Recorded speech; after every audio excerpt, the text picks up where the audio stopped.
Alrighty. Well, hello everyone. Thank you for coming. This is the Skills Lab, Getting Your First Job in the US. My name is Sierra, and I work at the Career Center here at DePaul, and I am on the Employer Engagement team. And so basically my team and I, there is three of us. We work with employers and professionals that are wanting to recruit, hire, and network with DePaul students. And then we also are the ones that put on the career fairs. If anyone has been to a career fair, if not, no worries. There's one every single quarter. And then we also put on different events and initiatives like this one for students just to learn more about career development and learning from professionals that are either in similar situation as you or were in a similar situation. And so yeah, we are so thankful to have you all here. And I would like to hand over the baton to our wonderful guest. Go ahead, Kwan, you can unmute. Oh, there you go. All right, can you all hear me okay now? Perfect. And let me make sure that you can all see the screen as well. Let me share the screen one more time. And very nice to meet you all, everyone. Anyone here attending our session last week, the panel discussion among all the international alumni? Please feel free to use the chat box to let me know if we met before. It's so good to see you again, to be back here. And thank you so much, Sarah, for hosting this exclusive event for international students. It's truly an honor to be part of your programming.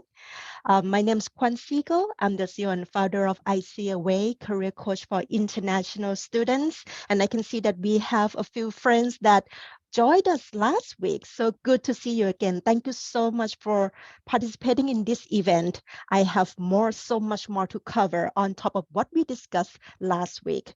Okay, I'm so proud of you for joining me today because you all have a big dream, right? And you are here attending this session because you want to make that dream come true, which is to land your first job in the US. So in this session, I will share key tips and techniques to search for and land a job in the US. Let's go.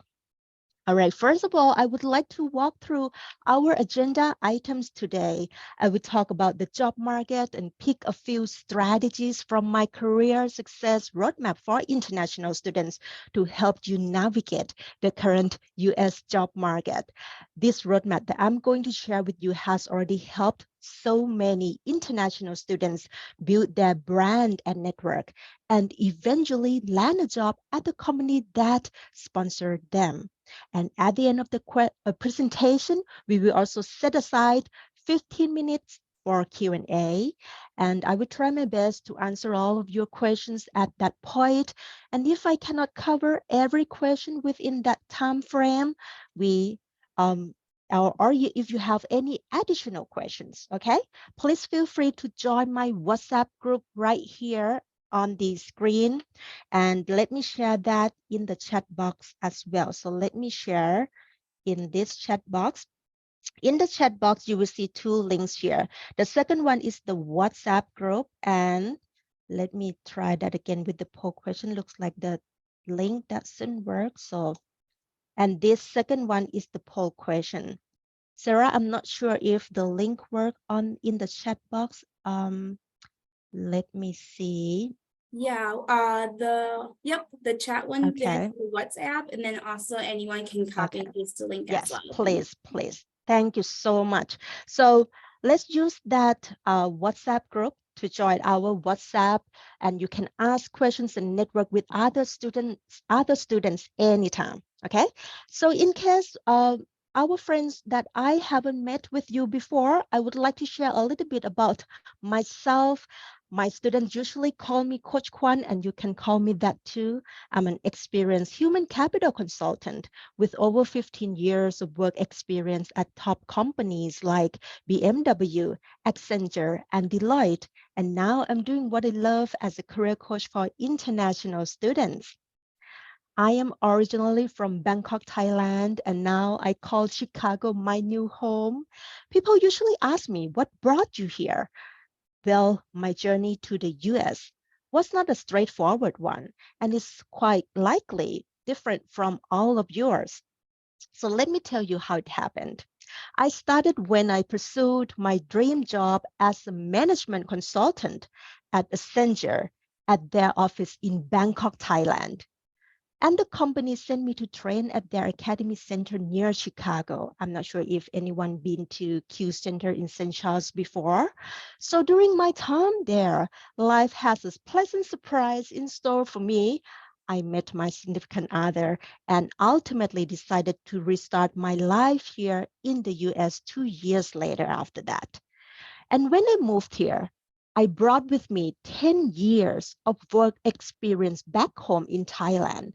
But many people told me that, Kwan, here you have to start from the bottom because you don't have US experience. They felt that my experience in Thailand wouldn't be valued here. Despite these discouraging claims, I was able to secure my first job in the US with a six-figure salary using my professional experience back home from Thailand 100%. When I landed this first job, many international student friends of mine reached out to me and asked for help. So I started to volunteer and helping them and saw a lot of success. I became very passionate about helping international students overcome the same issues I had, plus the immigration challenges, right? And they actually land their first job in the US. It was so fulfilling that I wanted to dedicate my entire professional life to this rewarding cause. So in 2017, ICOA was born. It has been 6 years that I have been helping international students land their dream jobs in the US at top companies like Amazon, Google, and more. And many of them actually landed their first job in the US with a six-figure salary as well.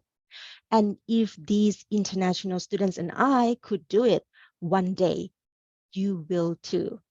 And that is my story, you guys. Now, I would love to learn more about you.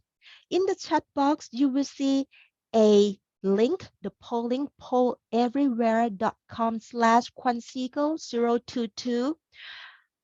I would like you to click on that poll. And if the click is not clickable, please copy and paste on the browser. Oh, thank you so much, Sarah.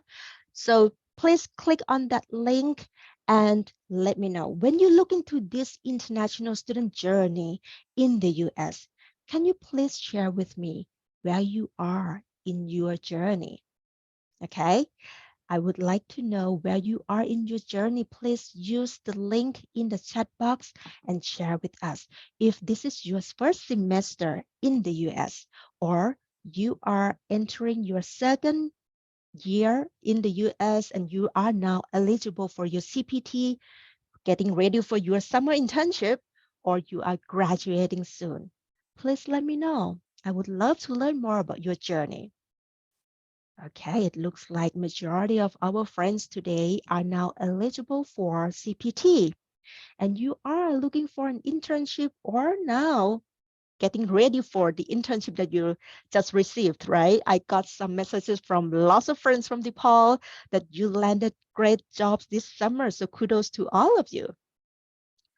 All right, and we have 14% of our friends today, about a little bit over 10% of our friends today who are graduating pretty soon.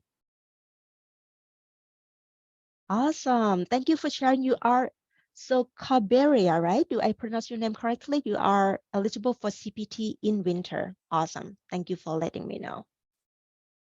Okay, so I'm going to give you maybe 10 more seconds to let us know where are you at in your international student journey.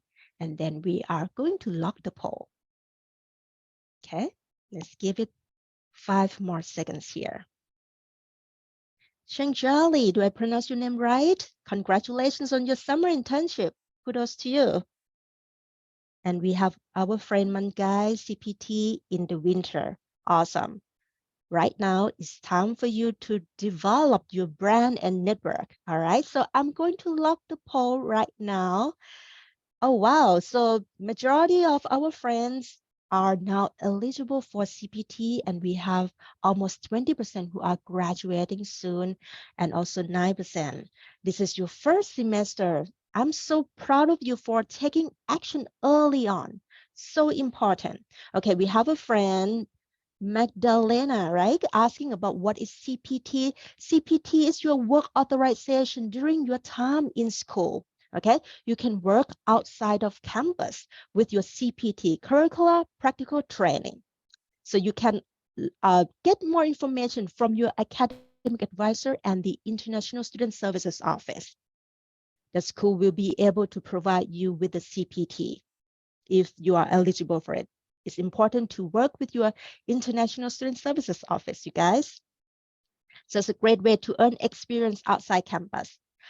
So thank you so much for sharing with me about your journey in the US, where you are at here in the US. I'm so proud of you, especially our friends who just started your first semester and you attended this session. You know, you take action for your career early on. Kudos to you. Now let's have a look at the whole international student journey here that I summarized here right in front of you. One important thing that makes international student job search different from domestic students is the time constraint. International students need to work on more things with limited time. You have a set schedule that you need to meet. For example, remember there are OPT rules that you need to follow, right? Like you can apply for your OPT 90 days before your graduation. So hopefully our friends who are graduating this year, you already look into the timeline for your OPT application. Don't delay, okay? Don't delay your OPT filing and choose an appropriate start date for your EAD card. Also, the best scenario for all international students is that you get a job offer before your graduation because you don't want to risk being unemployed beyond the 90-day unemployment allowance, even though that's a way to, as a backup plan to stop the clock. Make sure that you listen to my latest podcast episode. I'm going to share about my podcast episode later on, okay, about ways to stop the clock. But look at this, you guys. You have a unique timeline there, right? Therefore, you need to own it. You need to be on top of your game. You are in the driver's seat of your job search. Nobody else is. I'm here to support you. Your career services is here to support you, but you are in that driver's seat. It may sound challenging. Plus, all the bad news of layoffs and the banking crisis that we all are experiencing. Many new grads or our students who are about to graduate may feel discouraged and demotivated. Am I right? But let me tell you this, it is still very possible to land your dream job in the US with your CPT and OPT, even during this job market, which is very tough right now. I still hear good news from lots of international students. So let me share with you a real story. Let's meet Vaish Hatrode. Vaish is an international student class of 2022, and she had a diverse background and faced job searching barriers just like any of you today. Work visa barriers, cultural and language barriers, lack of professional connections. There was a time that Vaish shared her struggles with me regarding the rejections she experienced when employers asked her about visa status. But something about Vaish that set her apart from other students is her consistency, proactiveness, and agility. It makes all the difference, especially during these tough times that we are in. Finally, 2 months before her graduation, Vaish sent me an update. She got 4 job offers, and one of them even called her to offer an H1 and green card sponsorship in the job offer letter without her asking for it. Vaish overcame all the barriers and landed her dream job before her graduation because of her ability to navigate the job market early on. She doesn't wait until she graduates and start looking for a job. She starts a year early, okay? And she branded herself, she networked with the right people, and always has a winner's attitude. Vice follows this 7-step career success roadmap. And these 7 steps include effective networking strategies and steps to create and communicate your career brand. We all need to have a brand. And for our session today, I would like to focus on steps 4 and step 7 to help you navigate the current job market. Let's start with defining the right goal for your career, navigating the US job market to define the right goal of your career. Let me ask you this question. Is job search a number game? Do you believe that the more jobs you apply for, the better chance you can get a job offer? I want to begin by asking you this question because more than 50% of the students that I talked to said that they believed to get a job offer, they should make their profile generic and apply for as many jobs as possible. Some students may apply for thousands of jobs online and only receive a few interviews and never progress to the final round. It's exhausting, right? So, is job search is a number game? We have a friend sharing with us, Gaurav, saying that no, networking is a numbers game. Awesome. So proud of you. Now my job is done, right? Um, Here you go. Let me share with you a little bit about my own journey because I also used to believe that job application is a numbers game, but let's find out if it worked for me. Okay, this is my journey coming here to the US. I came from diverse background in both the industry and consulting field. And my mistakes was that I kept my options open and I thought it would help me get a job easier than having a narrow search. When I network, people ask me if I was more interested in continuing the consulting field, and I said to them I was open to all. And when I told them that, I was open to all, I did not set myself apart from other candidates. And actually, it would not make people want to help me get jobs because it didn't sound like I have a goal, right? At that time, I knew that I wanted to get into Deloitte and apply for the positions multiple times, different positions, but never received any interview opportunity because I used a generic resume instead of a targeted one. In the end, I changed my approach and started to navigate the job market by doing job market research. I'm going to share with you a little bit today how to do that job market research, okay? And finally, I found that I should focus on organizational change management as there was a high demand in Chicago at that time, and I have direct experience in this area. I changed my resume, my LinkedIn profile, and overall branding to reflect my expertise as a change management consultant. And finally got a job interview at Deloitte and finally got into the final round and got an offer with a 6-figure salary as my first job in the US. And you can see my Thai name is Nun Kwan. That's a full Thai name. And here I just need to simplify it to be called Kwan. It's easy for people to remember me.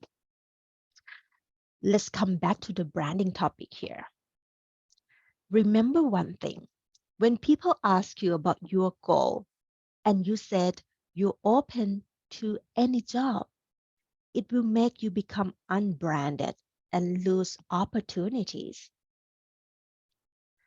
And from a survey, 1,500 recruiters said that irrelevant applications were the biggest turnoff. And almost half of this population said they would blacklist those candidates by suppressing candidates' names from even coming up from in the resume searches in the future. Recruiters, especially in the big companies, they don't have so much time to deal with candidates with irrelevant applications that apply for jobs like a numbers game. In the job market, your resume and LinkedIn profile are like your package, and you are the product. If you want to land your dream job, you now need to start branding yourself as something that your target employers are looking for. This starts by a clear career goal. Okay, a clear career goal. And when I help my students define their career goals, I evaluate those options based on 5 factors. First, I look at the career paths in their majors, right, in their areas of study, and advise them not to pursue unrelated jobs as their CPT and OPT only applies to positions directly related to their degrees. And all of you here, you are an international student. So as an international student, please always consult with your DSO at the International Student Services Office regarding your CPT and OPT and making sure that you choose the right career path that eligible for your CPT and OPT is very important. That's the first step. The second step, I consider the job market demand and advise my students to target the job that is hard to fill. I teach them to use LinkedIn to research the job market demand, and you can do that too, find their target position title, and by searching for a few positions related to their degree, they can determine which ones are most wanted based on the highest search results.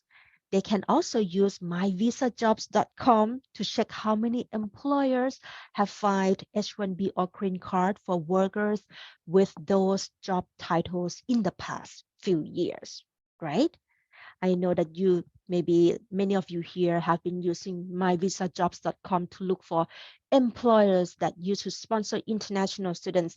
That might be part of the strategy, but remember one thing, employers that used to sponsor doesn't mean that they will sponsor every candidate. And at the same time, employers that never sponsored in the past, it doesn't mean that they will never sponsor. So I will suggest that look into the position first to know what's missing in the talent market in the US, right? And then find that job that companies usually sponsor. If a job is in high demand and is the type of the job that US employers usually sponsor, it could be a suitable career goal for international students. Now, third step, I take a deep dive into students' past experience as employers now pay more attention to candidates' past experience than a high GPA. I know many of you here, you are great, academic excellent candidate, right? You have high GPA, but remember one thing, experience and stories matter more to US employers, unlike from back home in Thailand too. If you have 4.0 GPA, you have a job guarantee in place, but not in the US, So please make sure that you start reading job descriptions, okay? To understand about all the requirements from your target employers and determine if you have any of the listed experience and build your stories upon that. And again, experience from back home is very important as well. And remember, don't sell yourself short. If you have experience from your home country, use that, leverage that, and sell the story to the US employers, because this is the global economy. Okay. Now, next is I want you to consider technical skills, because technical skills is the common cutoff for the candidates that they want to bring in for job interviews. I consider the technical skills required for the job. By reading job description, you will be able to determine if you have the right technical skills that employers looking for. What about if you don't have those technical skills? What you gonna do? Lots of students today, I think you have maybe a year to graduation. So good news. You have time to develop those skill sets. Okay. So make sure that you get involved in school projects that give you a chance to practice those skills, earn some certifications, and look for internships on or volunteer opportunity that you can utilize those skills and bundle it up and share your compelling stories to the employers. Lastly, I consider the job competencies, which refer to the combination of knowledge, skills, and abilities required for the job that's not just limited to technical skills. This include like all the soft skills needed to perform the job better than anyone's, right? There are lots of soft skills that's so important for so many jobs, and many candidates, you know what, sometimes when you network, even though you did not have that technical skills, but you network with the right people and you get to showcase your soft skills, people give you a chance to try that job. Lots of students of mine didn't get a chance to use SQL at work before, but the job requires SQL. They network with the companies, the company employees, and get a chance to talk to the director level, and finally got into the interviews and without any SQL skill, but they show that they have that growth mindset and be able to develop the skills later on during the job. So lots of employers that give you a chance if you know how to utilize your soft skills and sell your stories. Now, once you have all of these steps, okay, all of these 5 factors, then you'll be able to define your target job and again, sell your stories to your target employers. So I hope that after this session, you will start evaluating your career goal to find that if it's the right career goal for you. Very important first step for international students. And now we are at the final step. Okay, let's jump forward to this final but very important part of my career success roadmap for international students. Step number 7, build a winner's attitude. Let's take a few more survey questions here. Sarah, could you please share the survey link again? The same. We're gonna use the same link, and I would like you to share with me. Okay. Let me know how do you normally react when you don't get a job offer after multiple rounds of job interviews?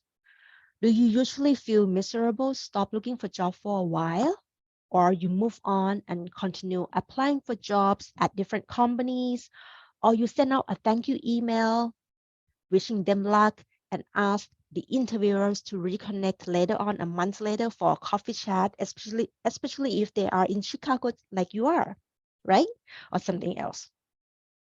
So share with me, let's say if one company A invited you for multiple rounds of interview, you got a chance to meet with lots of people within the company, but at the end they chose another candidate. How would you react? What do you normally react? Share with me, please. Okay, it looks like majority of our friends today chose to move on right away, right? And continue applying for jobs. That's good too. You have a winner's attitude. And I'm totally get it for our friends, 11% of our friends today that probably feel miserable and stop looking for jobs for a while because you put lots of efforts and time into that interview and you feel like this is a personal rejection, right? You feel personally attacked, right? I understand. I understand how you feel.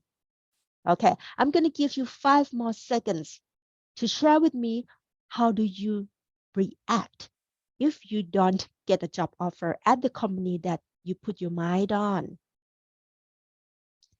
Okay. All right. I'm going to lock the poll now and let's just see the result. Wow. Okay. Majority of us here said, I will move on, Coach Kwan, and I will continue applying for new jobs at different companies. Kudos to you for not stopping. Okay. I am proud of you for that. I'm going to share you some secret too. And I can see that 10% of our friends today chose to maintain the connection, right? Maintain a connection with this employer. Because you know what? When they invite you to the final round, even though they don't give you the offer, but it means that they like you enough to put you into the final round. But for some reason, at that job, at that time, the other candidate outperformed you. It doesn't mean that they don't want to hear from you anymore. There's something about you that interested them, right?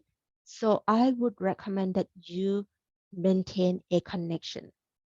First of all, send a thank you email, show your spirit, wish them luck. If they talk about a project that they are implementing during the job interviews, mention about that, show your big spirit, right? And also ask to keep connected. A month later, ask your interviewer for a coffee chat. To maintain the connection, remember, they have you in their mind.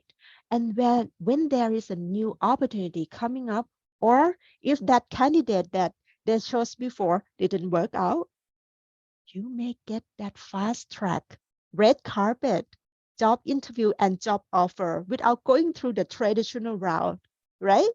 So why you are going to lose that chance to keep the connection with your target employers if you already started building that connection with them through that interview opportunity? So maintain connections with your employers. Potential employers is fine too. Okay, so don't lose connection with them. Okay, I can see that we have a question here.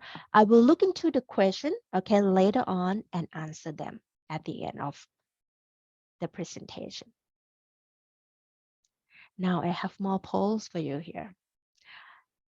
Do you agree with these statements that I'm going to share with you? Okay, just let me know. First statement. When I don't hear back from people that I wanted to connect with, I stop pursuing them. It is about networking. Okay, let's say you send, let's say we never met before, just an example, and you send an email to me or reach out to me on LinkedIn, but I never responded. I never respond. What would you do? How would you react? Will you stop sending out the message, no follow-up at all? Or what you gonna do? Yeah, looks like now we have a majority of our friends saying that no, they disagree with this statement, and a few say they agree. Okay, we have Sandeep saying that he disagree. Oh, we have equal response here. I'm going to give you 3 more seconds because it's a quick poll. Okay. All right. So we have 50-50 here. So awesome. All right. I know, I am from a country that following up, like if you don't hear from people, it means they don't want to connect with you.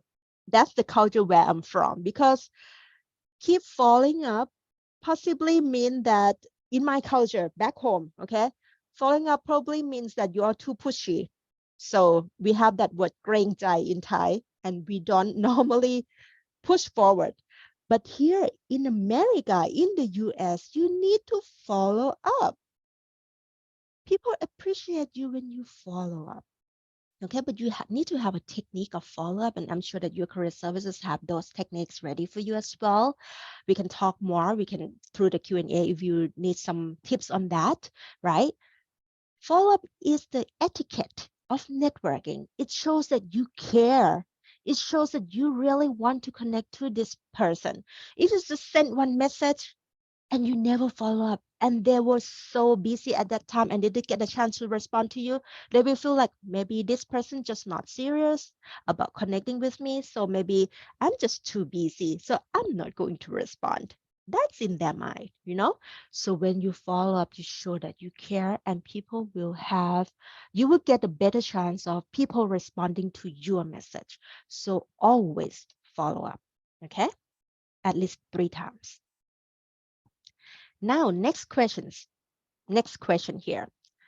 Let's say when you don't get a job offer, do you normally do this? Normally feel discouraged and want to stop searching for the next one. 100% disagree. 25% strongly disagree. So proud of you. That's the first thing. That is the right attitude. You all are my winners today. Because not getting a job offer is not a personal attack. Okay? Is don't treat that as your like personal rejection. It's not about you. It is just about the business. Okay? Don't let one rejection stop you from achieving your next goal. You need to move on quickly. And this is life in this country, land of opportunity. There are opportunities out there, but don't let one discouragement stop you from achieving your goals. So first of all, I know that you feel discouraged, but let's do this. Take 1 day break. That's all. Allow yourself to take a break for 1 day and then get up quickly and continue searching for the next one. Don't let one rejection stop you from achieving your goal. And remember, celebrate every milestone of your success. Getting a job is not the only milestone that you should celebrate. Get one connection, accepted you, celebrate, right? Complete your application. You can celebrate that. Celebrate every milestone of your career search. All right, let's go to the next one. The next poll. Oh, okay. We have some friends already complete this poll. If I were an employer in the US, I would probably choose domestic students over international students. Do you agree with this statement? Do you agree with this statement? Disagree. Awesome. 60% disagree. We have a few friends that strongly agree. I understand where you are at, and I completely hear you as well. Um, that was that was how I felt about myself when I first came here as well. As a Thai professional coming here to US looking for my dream job. I I do not know, like I did not have confidence that people will choose me over domestic candidates here who were born here, who speak the language very well, right? Like I speak Thai, I speak English, but my English is not my mother tongue. Why they have to choose me, right? I had that doubt too. And yes, I can see that we have 20% of our friends today also have that doubt. But you know what? Let's see. We have 80% of our friends who disagree and strongly disagree with this statement. I'm so proud of you. So let me show you this. For this last question, let me tell you this. More than 90% of the students that I coached are F1 international students, right? And employers have chosen them over domestic candidates. they were chosen by US employers when there are lots of domestic candidates out there. Why? It's because they are able to present themselves as a valuable team members. They are able to convince US employers that the investment in hiring them will pay off as the value they bring to the table is more than the cost of future H-1B filing. And it's important to advocate for your own career, you know? You have to be your own career advocate. Let me convince you some more with some facts here. According to Manpower Group, 3/4 of businesses out there in the US are struggling to find skilled workers, skilled candidates to fill open roles. It is not easy for US employers to fill critical roles with domestic job candidates, as many of them do not have skills required for the job. And you know something about us, especially international students, you are high achievers, and you even though you have that work authorization obligation, right? That complication that you have, but it makes you want to work harder than other candidates out there. And US candidates probably they have a choice, right? To be more selective, or maybe they will prefer like more work-life balance.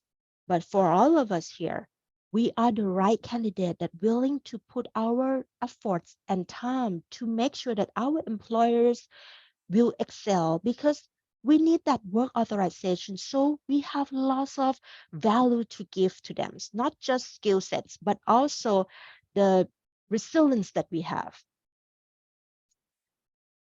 And look at this. According to recent research, businesses could lose up to 8.5 trillion US dollars due to talent shortages. And that is why hiring and sponsoring candidates like you to fill these gaps is a worthwhile investment. It's better than losing that $8.5 trillion, you guys, right? Talent shortage is real. So have confidence in your skills and abilities and believe that you can be a valuable asset to your potential employer in the US. Next, think of job applications as a project. When you work on a project, you need to be organized, focus on the task at hand, and be time conscious. Any friends who are project professionals here, project management professionals, raise your hands. Use your project management, okay, experience, apply that to your job search, okay? Utilize your calendar to manage your weekly and daily tasks, set key milestones, build a job search tracker, make sure that you don't lose track of things you need to do. And during these tough economic times, you know, amidst negative news that we are in right now, you may lose hope and stop trying. And actually, when you lose track like that, is actually the biggest obstacle in job hunting, even more than any other issues. Okay? Giving up is the worst enemy of any job seeker. And treat your job search like a project, right? All right. To help you feel even more motivated during this tough time, I would like to share a graph from the US Bureau of Labor Statistics, which shows that even when the job market is slowing down, the number of available jobs still exceeds the number of job seekers. There are still job opportunities available for you, so don't lose hope. And from my experience, when students trust the process, okay, it often works in their favor. During these tough times, consistency, proactiveness, and agility can make all the difference. To learn more about the industry, you can focus on this year during this tough economy. I would like to invite you to listen to one of my podcast episode titled 2023 Job Search Game Plan for F1 Students. And in this episode, I summarize the challenges and opportunities and trends to watch in 7 different business sectors for 2023. I even discussed the tough times faced by the financial services industry before the actual banking crisis hit in March. So it's important for you to know which industry to target, which to avoid. You can become more focused and build a better strategic game plan for your job search. Okay? All right, and before we get into the Q&A of today's session, I would like to leave a few thoughts here for you. Job searching can be a roller coaster of emotions, from excitement to rejection, which can take a toll on your mental health. It's even more challenging when you are an international student. It's very important to acknowledge that it's okay to feel anxious, to feel stressed or overwhelmed during this process. So take the time to check in with yourself, practice self-care, and reach out for support if you need it. Remember that the job search is a journey, and it's very important to celebrate small wins along the way.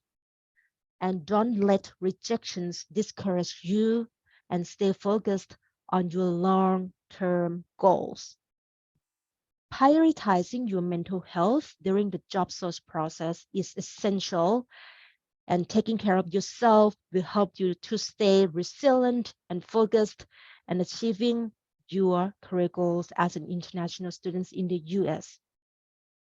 If Vaish and many international students that I have coached can do it, so can you. And every Monday on LinkedIn, I will share tips to help you navigate the challenging times of job searching. Please connect with me on LinkedIn. I would love to hear from you. Click the bell button, okay, on my LinkedIn profile to get notified and join the conversation. So let us support each other, keep each other motivated. I'm rooting for you all. Now let us have a look if we have any questions from our friends today. Thank you so much, Kwan, for that. That was amazing and lovely. If anyone does have any questions, feel free to put it in the chat. I know a couple of people already did, but yeah, we'll take the next 10 minutes to answer any questions. I'm also going to put in the chat some resources for you all. So there's 3 links.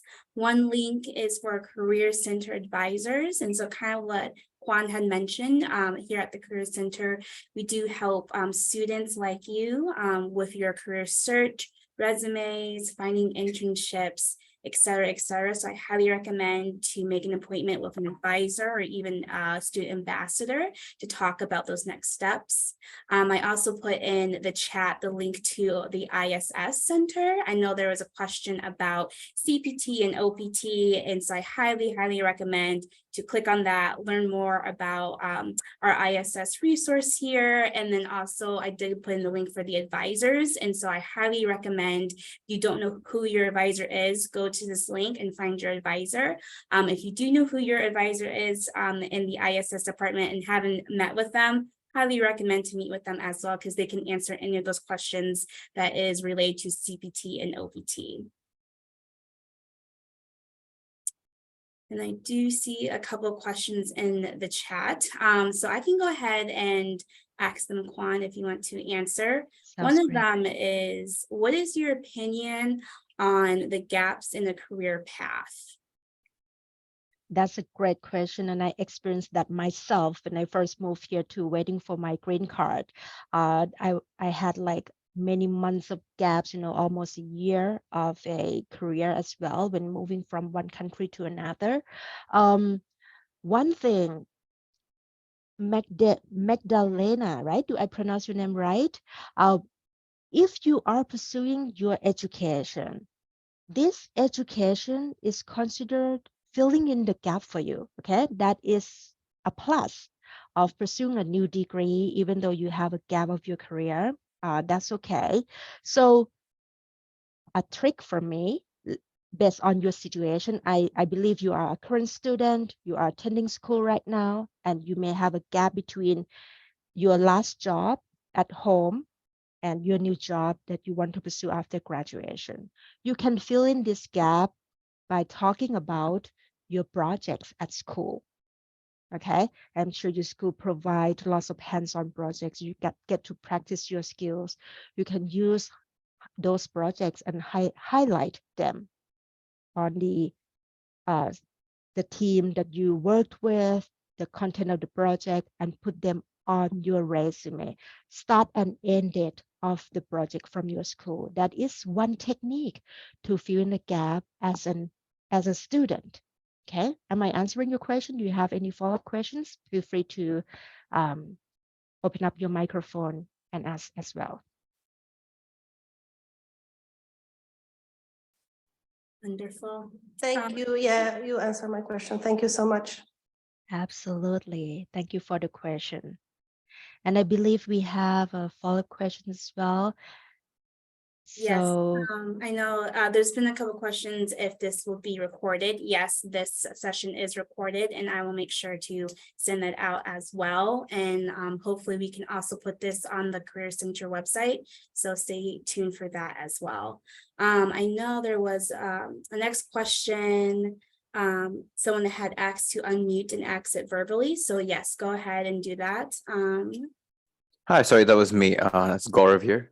Gaurav, nice to meet you. Nice to meet you, Kwan. Thank you so much. I also sent you a connection request on LinkedIn just now, so I'll just keep an eye on that. My question is about the following up after an interview. So I've been working in Chicago for the last year and a half. I graduated from DePaul in December, and I've been working full time on my CPT since January. So I'm trying to switch roles to work with a company that is E-Verified so I can extend my OPT. And I've had in the last 3 months, I've had about 8 interviews. So, and I haven't heard back from any of the interviews. So what is, in terms of timelines and approach practices, how do I follow up and ask to find out what happened to the interview? Can I get a response? And without coming off as being persistent, that's all I want to check. Thank you. Of course, and hanging in there. This is a tough economy and summer season, summertime usually the slowest time of job openings. So it's very crucial to be creative at this time if Yep. you're actively looking for job. Now, answer your question about when to follow up with your interviewers, right? If you already completed the interview, when should you follow up to be like polite and appropriate, right? And also professional. So it's always good to follow up. Let's wait for like a week after that interview and write an email to follow up with them. One thing, just make sure that right after each interview, you write an email to thank you and summarize the key points of the conversation. If you don't hear back within that week, in the following week, write an email to follow up. Follow up is a great way. I'm the hiring manager of my company as well. There was a time that an intern, reached out to me during the time that I was so busy and I didn't get a chance to get back to him. He followed with me. It makes me feel like, okay, he's very enthusiastic about having this position. So I finally gave him a chance and he left like good impression with me. When candidates actually leave good impression when they follow up. Understood. Okay, so maybe weekly and until maybe 3 times. That you should hear back from the third one. Right. Thank you so much. That gives me a lot of clarity about how to take things forward with interviews. Thank you. Of course. Happy to help. I am so sorry if I do mispronounce your name, Sandy. I see your hand is risen, so if you want to come on mute, feel free. Yeah, my name is Sandeep. You pronounced me right. So my question to Kwan is that You mentioned about the career gaps and its impact on the visa. Can you please elaborate more? Because I do have gaps in my career back in India, and don't know whether it will affect my visa filings or not. Okay. Career gap and visa is the different thing, right? By the way, Sandeep, did we meet last week? Yes, we met. Okay. You All right. remember me. Thank you. Of course, of course. So like my story with the career gap, it was when I was waiting for my green card, right? And that time I didn't get a chance to really work anywhere in the US. So what I did to fill in that gap was to work virtually for my team back in Thailand, Mhm. right? And it helps me fill in that gap. So make sure that you have people back home that want to support you, I'm sure, right? So Yeah. maybe you can look for some contract work that Okay. you can engage with them and fill in that gap. And you on your resume it shows your most current experience, which is better than having a uh, like a year gap, right? Okay. Yeah. Yeah. Thank you. Thanks So for that. that's one technique. Yeah. Thank you. Cool. Of course, happy to help. Awesome. We'll take one more question that is in the chat. So how do you know what to talk about in an interview to sell yourself? Great. Shanjali, right? Do I pronounce your name right? So let's first talk about how to prepare for job interview. No, you need to know what the employers really look for. Okay, first you read the job description line by line to understand the job requirements. Try to find informational interviews with people who are working inside the company to get a chance to understand about the team culture, the challenges that the team is facing. Now you have some background about what the employers really look for. Then you think about your past experience that relevant to what they are looking for and put into the if they like let's say if they want you to walk them through your resume. For example, tell me a time when you work on this project at DePaul. You use this structure. SPAR. I know that the popular structure is STAR star, but my structure is SPAR. Situation, problem, action, and result. Talk about the situation that you were in, what type of project that you were working on, right? What was your role? Problem, what kind of problem that the team was trying to solve? Action, what did you do to solve that problem? And the result, results, what did you achieve? What kind of tangible outcomes that you have helped the team achieve? So that is the structure that make your interview answer very concise and compelling. So to sell yourself, you should know what the company really need, first of all, and then craft the story that they feel, that you have the skills that they look for. That will be my answer. Awesome. Thank you so much, Kwan. I do see one more question for Sandeep, so I'll let you go ahead and answer that because I think it is a good one. When it talks about using quote unquote old school methods like printing out resumes, do you recommend that approach? Is it outdated? And if yes, then what approach do you recommend in using? Sandeep, I think we're from the same generation.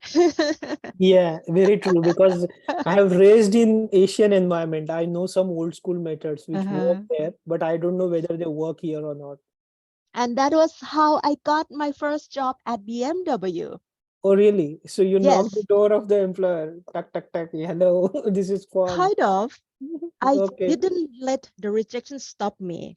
So my story, I got to know about this job through a recruiter.